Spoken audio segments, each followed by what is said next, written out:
Vous écoutez le studio Kalangu, il est 17h. Tout de suite, le journal en français. Au micro, je suis Rafika Taher. À la une, ce jeudi 13 février 2025 est célébrée la 14e édition de la Journée mondiale de la radio.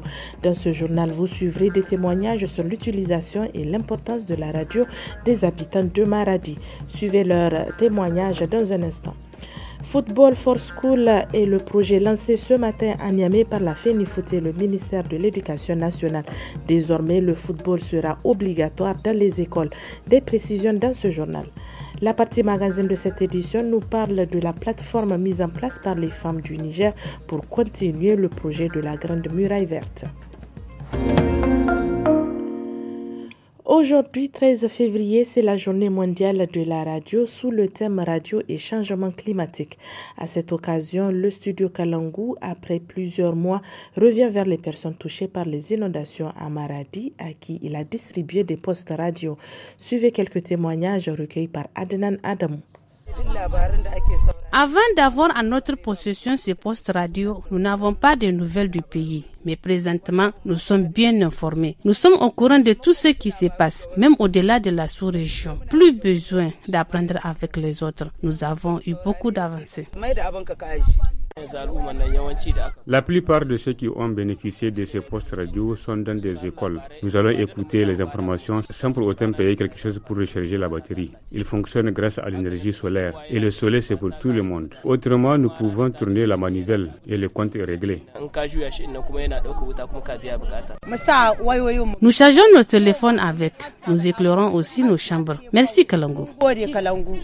Dans le métier de journalisme au Niger, les femmes seraient moins présentes, surtout au niveau des postes de responsabilité.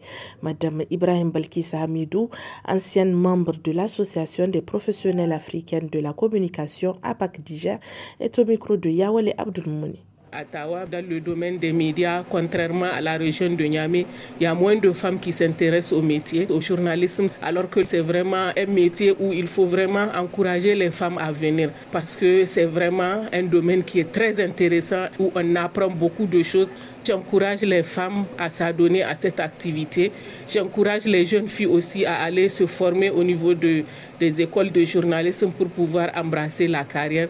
C'est un métier qui donne une certaine force à la femme. Et j'encourage aussi les promoteurs de médias à donner plus de postes de responsabilité aux femmes.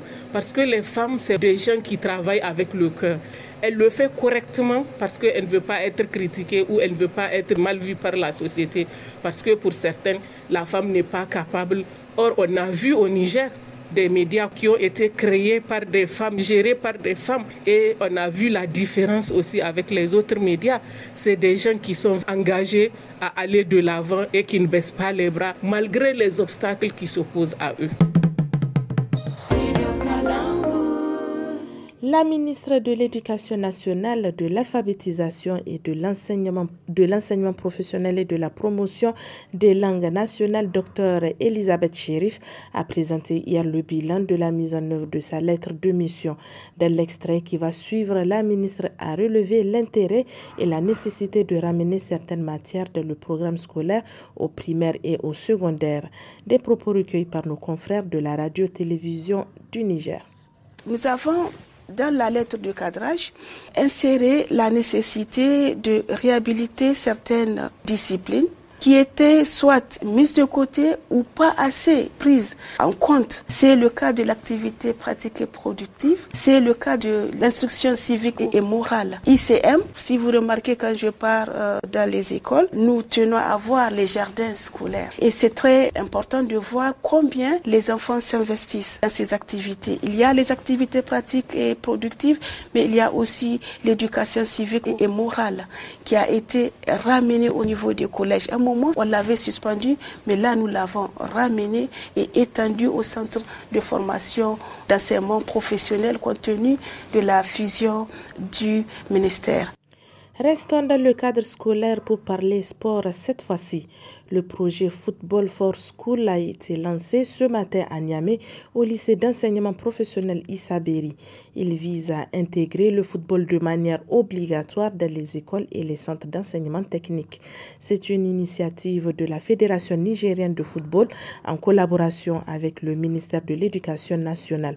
Au micro de Salamoto Kadri, Lawali Garba, spécialiste de football au Niger, donne plus de détails. Le Niger a postulé et a obtenu l'agrément de la FIFA pour implanter, n'est-ce pas, ce programme au Niger. Pour le lancement officiel aujourd'hui, avant même de faire ce lancement, il vous souviendra qu'on a eu affaire avec la FIFA elle-même, une formation des formateurs qui a eu lieu au centre technique où on a formé des formateurs sur ce programme. Il s'agit des enseignants, des enseignantes et des encadreurs au niveau du football de base. On sait très bien que pour le développement d'un football d'un pays, nécessairement, il faut aller à la base. Aujourd'hui, le lancement, ça a concerné 100 écoles de la communauté urbaine de Niamey. Et chaque école a reçu 20 ballons. La phase de lancement, au niveau de Niamey, ça va intéresser tout le territoire national. Donc nous allons diligenter une mission qui va aller faire le lancement avec les autorités au niveau de chaque région. Du 11 au 14 février se tiendra à Agadez une formation pour lutter contre les engins explosifs improvisés destinés aux forces de défense et de sécurité et les acteurs humanitaires des régions de Tawa et Agadez. C'est une initiative du ministère de l'Intérieur. Lieutenant Sadou Sidi, chef des opérations de déminage humanitaire, un des formateurs, explique au micro d'Anissé Karim. Pour les FDS et les humanitaires qui sont toujours sur le terrain, de prêter attention pour pouvoir éliminer le risque et les dangers de ces engins explosifs à improviser. Voilà, c'est des engins qui sont en train de faire beaucoup de dégâts ces derniers temps-là. Cause pour laquelle on a pris des mesures pour que les FDS prennent des mesures nécessaires pour pouvoir éviter les risques. Parce que même la population civile sont en train de prendre ces risques-là. Parce que les éleveurs qui sont en brousse, les enfants et autres là, et les femmes, tout ça là, on a un programme aussi pour aller sensibiliser la population civile pour pouvoir au moins diminuer des victimes. Une fois les participants formés, donc eux aussi, non seulement ils vont protéger leur vie et la vie des autres populations, parce que eux-mêmes, ils vont élargir la sensibilisation aux côtés de la population civile dans leurs localités qui sont touchées par ces engins-là. Dans la commune rurale de Bengou, département de Gaïa, les autorités locales et leurs partenaires multiplient les efforts pour garantir l'accès à l'eau potable à tous les ménages. Ces actions visent non seulement à améliorer les conditions de vie des habitants, mais aussi à renforcer la résilience de la communauté face aux défis liés à l'eau, un des enjeux de cette commune. Des précisions avec Abdelrachid Maïchigoudou, responsable communal eau, hygiène et assainissement, au micro de Fadel Alou.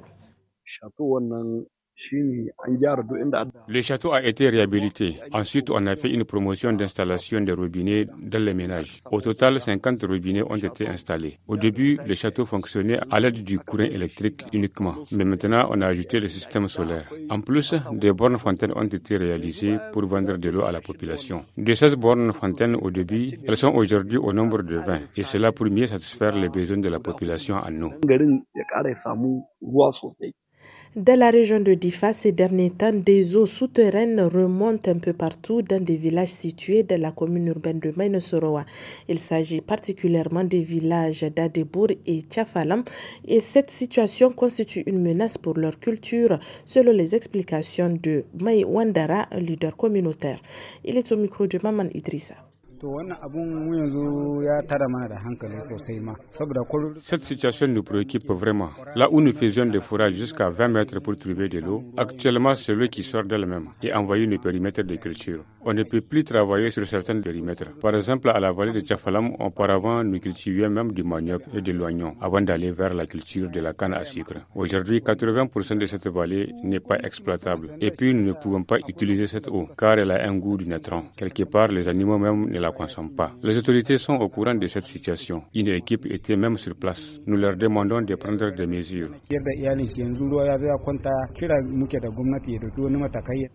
Toujours dans la région de Difa pour faire la situation actuelle globale des feux de brousse dans le département.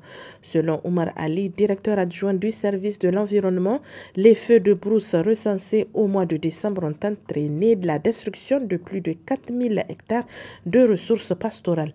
On l'écoute au micro de Guidi Abdraman. Pour la situation des cas de feux de brousse dans le département de Difa, à cette date-là, on a eu jusqu'à 7 cas qui ont été identifiés. Donc sur les 7 cas, 3 cas se sont déclarés dans la commune urbaine de Difa, dans la zone de Blangascou, avec un total de 327 km de ressources pastorales détruites. Maintenant, les 4 cas, c'est dans la commune rurale de Chetmari, qui totalise 3767 km. Il n'y a pas eu de perte en vie humaine, mais quand même, il y a eu des pertes des animaux. Par exemple, dans le centre de multiplication de Sayan, c'est là où on a eu le plus grand feu, qui a brûlé plus de 2550 km. La plupart des cas qu'on a vu, vraiment, c'est par inadvertance. Les gens qui font le thé ou d'autres, c'est la cuisine, c'est eux qui laissent le feu. Donc nous, tout ce qu'on peut leur dire, c'est d'être trop prudents. Cette année, ça a été une année exceptionnelle en pluviométrie. Le tapis herbacé est vraiment développé.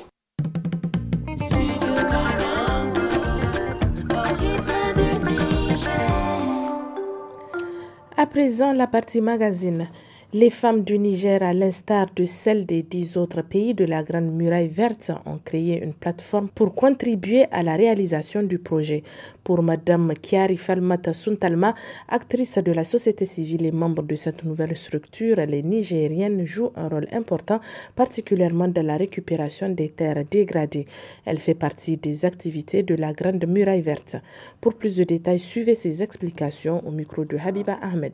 Vous avez créé une plateforme pour la Muraille Verte. Quels sont les objectifs que vous vous êtes assignés? Les objectifs assignés sont contrecarrer la désertification, puis donner un moyen de subsistance aux communautés locales, améliorer la sécurité alimentaire, récupérer les terres dégradées, autonomiser les femmes en les impliquant dans le processus de récupération des terres. Est-ce que votre plateforme est en réseau avec les femmes des autres pays? Oui, parce qu'il y a les 11 pays qui se sont réunis avec les points focaux et ça veut dire que déjà, il y a eu un réseautage avec les femmes des autres pays, le Niger, l'Éthiopie, le Sénégal, le Burkina Faso, etc. Quelle va être votre contribution en tant que femme pour la réalisation de la Muraille Verte? Bon, la contribution des femmes, il faut restaurer 20 000 hectares de terre. Ainsi, la femme nigérienne sera impliquée avec la formation de ces 20 000 hectares-là. Elles vont restaurer les terres. Cela va leur faire, si vous voulez, une autonomisation. Elles auront le cash forward, elles auront de quoi subsister avec le revenu qu'elles auront. Quels sont les moyens que vous disposez pour votre politique? Vous savez, la Muraille Verte est un EPA. Il n'y a pas de moyens, ils ne sont pas tellement financés, c'est le grand problème. Mais il y a Enabel qui est ONG, qui est en train de nous financer et c'est maintenant qu'on va faire la mobilisation des ressources pour pouvoir fonctionner. Et chaque pays cotise 50 millions par an, mais cette somme a été majorée à 100 millions. Le Niger, sur les 11 pays, est en règle de ses cotisations depuis 2024. Et maintenant, on va financer 2024 et 2025. Et c'est avec ces 100 millions-là que la structure de la Muraille Verte va marcher. Quels sont les résultats attendus? Les résultats attendus, la désertification sera pas éradiquée, mais elle sera ralentie. Parce qu'au Niger, vous savez, nous sommes 52% des femmes par rapport aux hommes. Et vous savez, la restauration des terres, si vous regardez la télé, ce sont les femmes qui sont en train de le faire. On va freiner l'avancée du désert.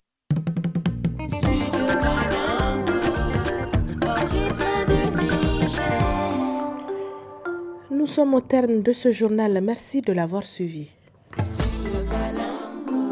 Chers auditeurs et auditrices du Studio Kalangu, à compter du 1er janvier 2025, le réseau des radios partenaires passe de 52 à 30 radios dans tout le pays.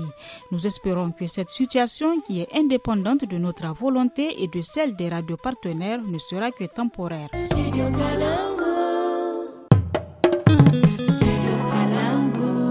Vous voulez accéder au contenu WhatsApp de Studio Kalangu? Une seule action, envoyez un message au numéro 80 06 88 54.